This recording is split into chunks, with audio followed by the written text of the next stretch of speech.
Hello বন্ধুরা, স্বাদে পুষ্টিতে প্রিয়াঙ্কা রান্নাঘর চ্যানেলে স্বাগত। আমি আজকে খুব কম সময়ে ঘরোয়া পদ্ধতিতে খাসির মাংস রান্না করব। কড়াইতে তেল গরম করে গোটা গরম মশলা, তেজপাতা আর বাটা রসুন দিয়ে নেড়ে নেব। এরপর পেঁয়াজ কুচো দিয়ে আবার নেড়ে নেব। লবণ দিব।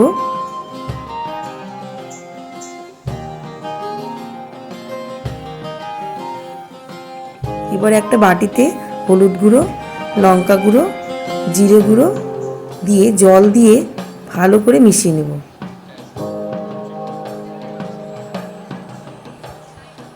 এবার কড়াইতে টমেটো দিয়ে ওর মধ্যে মাংস দিয়ে ভালোভাবে নেড়ে নেব।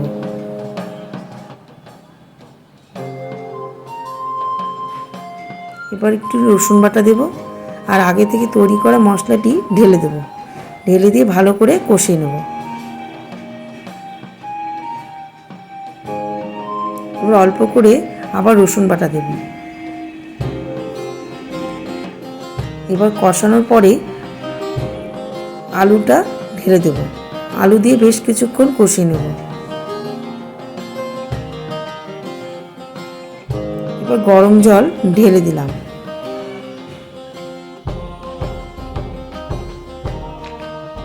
ঝোল ফুটে উঠলে ঘি, গরম মশলা দিয়ে নেড়ে নিয়ে বাটিতে করে পরিবেশন করা হলো।